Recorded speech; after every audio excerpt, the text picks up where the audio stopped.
जैसा आप सभी लोग जानते हैं कि कोविड-19 महामारी की वजह से प्रत्यक्ष शाला शुरू नहीं हो पा रहा है। सरकार और प्रधानाचार्य के द्वारा यह फैसला लिया गया है कि बच्चों को ऑनलाइन वीडियो, ऑडियो, व्हाट्सएप के माध्यम से पढ़ाया जाए। इसलिए मैं आप लोगों को पहला लेसन पाठ है इतिहास लेखन और पश्चिमी परंपरा के विषय में आज पढ़ाऊँगा।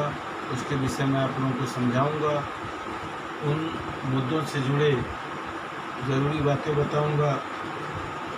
आपको मैं ये बताना चाहता हूँ कि इतिहास लेखन और पश्चिमी परंपरा नामक पाठ के संदर्भ में 4 मुख्य मुद्दे हैं, 4 मुख्य बातें हैं जिस पर आपको ध्यान देना चाहिए।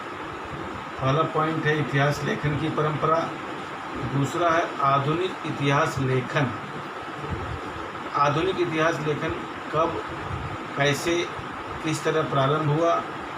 तीसरा, यूरोप में वैज्ञानिक दृष्टिकोण का विकास।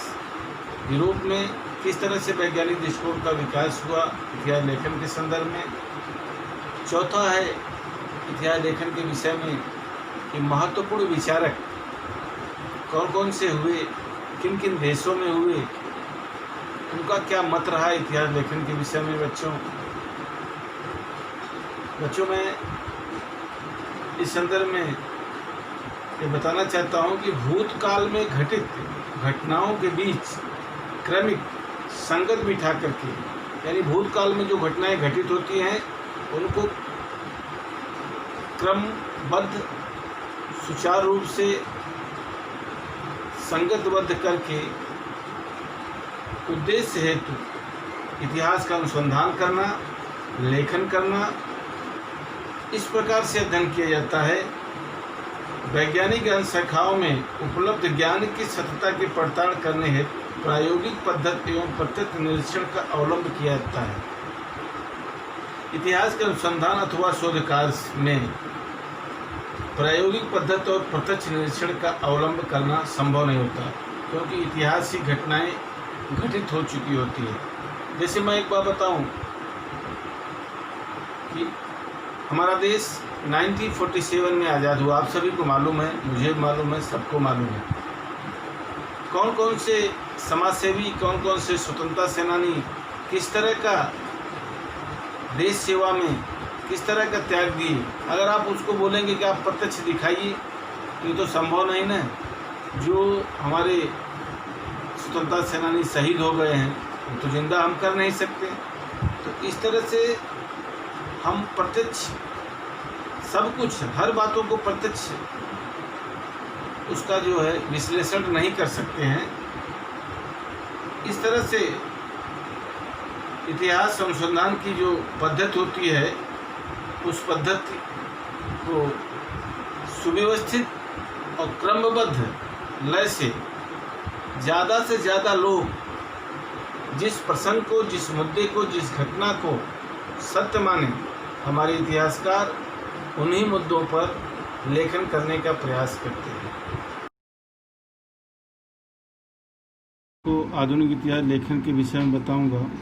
आधुनिक इतिहास लेखन पद्धति की 4 प्रमुख विशेषताएं बताई जाती हैं। वह पद्धति वैज्ञानिक पद्धति है। इसका प्रारंभ उचित प्रश्नों की प्रस्तुति के साथ होता है।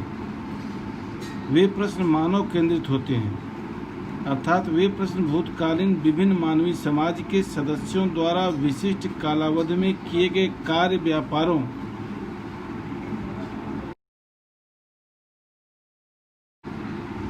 तीसरा है उन प्रश्नों के इतिहास में दिए गए उत्तरों को विश्वसनीय प्रमाणों का आधार प्राप्त रहता है। यानी जो प्रमाण होते हैं वो विश्वसनीय होते हैं, ज़्यादा लोग उस पर विश्वास करते हैं। अतः इतिहास की प्रस्तुति अथवा संरचना तर्कपूर्ण और सुसंगत बैठने वाली होती है। यानी जो इतिहास की प्रस्तुति होती है या संरचना होती है वो तर्कपूर्ण होती है, सुसंगत होती है। चौथा है भूतकाल में मानव समाज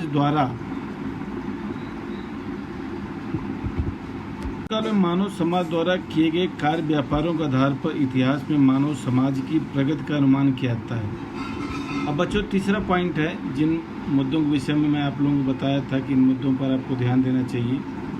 यूरोप में हुए वैज्ञानिक दृष्टिकोण का विकास, कैसे यूरोप में लोग वैज्ञानिक की तरफ मतलब साइंस और टेक्नोलॉजी की तरफ लोगों का रुझान, लोगों का रुचि बढ़ा और लोग विकास भी किए।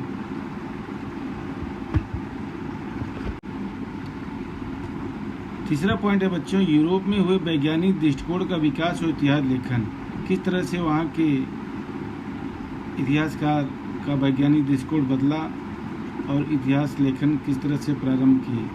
ऐसा माना जाता है कि 18वीं शताब्दी से पूर्व यूरोप के विश्वविद्यालय में सर्वत्र चारों तरफ ईश्वर संबंधी विचार विमर्श करना और उस संबंध में दर्शन जैसे विषयों को ही अधिक महत्व दिया गया था।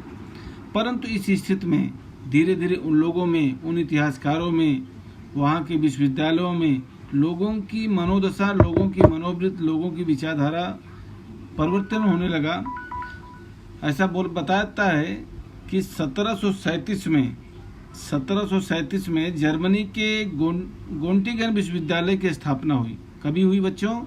1737 में, 1737 में हुई। और वहाँ पर इतिहास विषय का एक स्वतंत्र विभाग बना और इतिहास विषय पढ़ाया जाने लगा। चौथा पॉइंट है बच्चों की महत्वपूर्ण विचारक कौन कौन से हुए। इतिहास लेखन के विज्ञान का विकास होने में अनेक विचारकों का, विचारक मतलब इतिहास शास्त्री, विचारकों का योगदान प्राप्त हुआ। उनमें से कुछ महत्वपूर्ण विचारक की जानकारी हम प्राप्त करेंगे और आपसे भी निवेदन करेंगे कि आप टेक्स्ट बुक लेकर के एक बार ने कई बार आप पढ़िए उसके विषय में। जैसे रेने देकार्त 1596 में पैदा हुए और 1650 में उनका देहावसान हुआ। इतिहास का लेखन करने के लिए उपयोग में लाए जाने वाले ऐतिहासिक साधनों की विशेषता, कागजातों की विश्वसनीयता की जांच करना आवश्यक, ऐसा उनका मानना था। यह विचार आग्रहपूर्वक रखा जा रहा था। यह विचार रखने वालों में फ्रांसीसी दार्शनिक रेने देकार्त अपनी अग्रणी थे। उनके द्वारा लिखित डिस्कोर्स ऑन द मेथड ग्रंथ में वैज्ञानिक अनुसंधान की दृष्टि से एक नियम बहुत ही महत्वपूर्ण माना जाता है, और वह नियम यह है कि जब तक कोई बात सत्य है, ऐसा निस्संदेह रूप से स्थापित नहीं होता है, तब तक उसे कदाप स्वीकार नहीं करना चाहिए। मतलब उनका कहना ये था, जब तक यह न सिद्ध हो जाए कि यह बात सत्य है, तब तक वह बात स्वीकार नहीं करना चाहिए। जब मालूम हो जाए कि नहीं सत्य है, तब आप स्वीकार कर लो। उसके बाद वोल्टेयर हुए। उनका वास्तविक नाम फ्रांसवा मरी अरुए था। फ्रांसीसी दार्शनिक वोल्टेयर ने इतिहास के लेखन हेतु यह विचार प्रस्तुत किया कि मात्र वस्तुनिष्ठ सत्य और घटनाओं के कालक्रम तक ध्यान केंद्रित न करते हुए तत्कालीन समाज में प्रचलित परंपराएं, व्यापार, आर्थिक व्यवस्था, कृषि आदि घटकों का विचार करना भी आवश्यक है।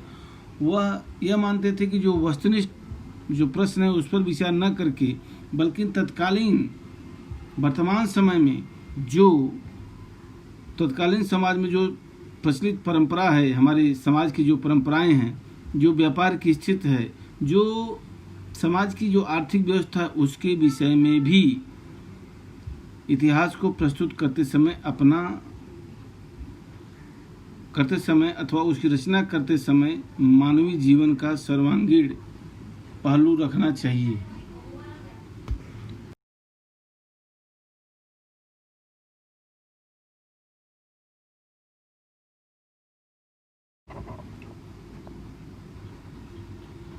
बच्चों, इसी प्रकार से हमारे जॉर्ज विल्हेम फ्रेडरिक हेगेल, ये जर्मन दार्शनिक हुए।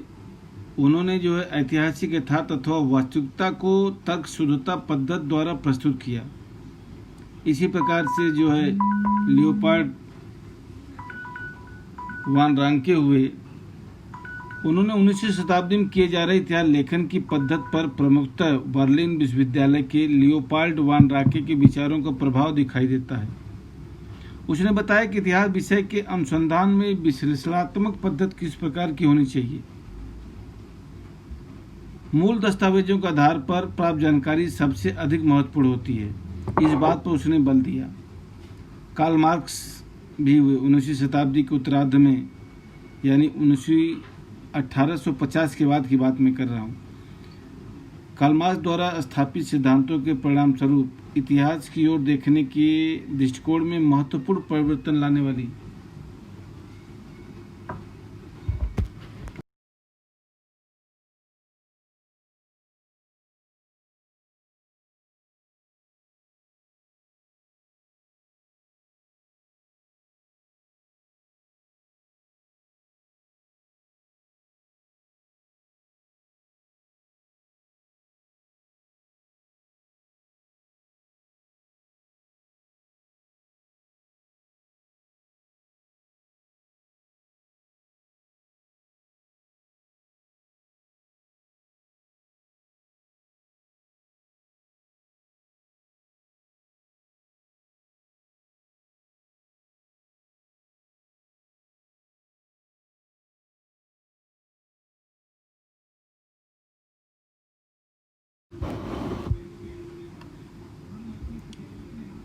बच्चों। इसी प्रकार जो है एनल्स प्रणाली, स्त्रीवादी इतिहास लेखन हुआ, माइकल फूको भी एक बहुत महत्वपूर्ण विचारक। तो इस तरह से आप उनके विषय में पढ़िए, समझिए, और अगर समझ में नहीं आता है तब जो है फिर हमसे आप प्रश्न जो है व्हाट्सएप के माध्यम से कर सकते हैं। इस लेसन को, इस पाठ को बार बार पढ़िए। पाठ पढ़ने के बाद फिर नेक्स्ट जो लेक्चर मेरा रहेगा उस पर मैं आप लोगों को होमवर्क दूंगा, छोटे छोटे प्रश्न दूंगा, विस्तृत प्रश्न भी दूंगा। धन्यवाद।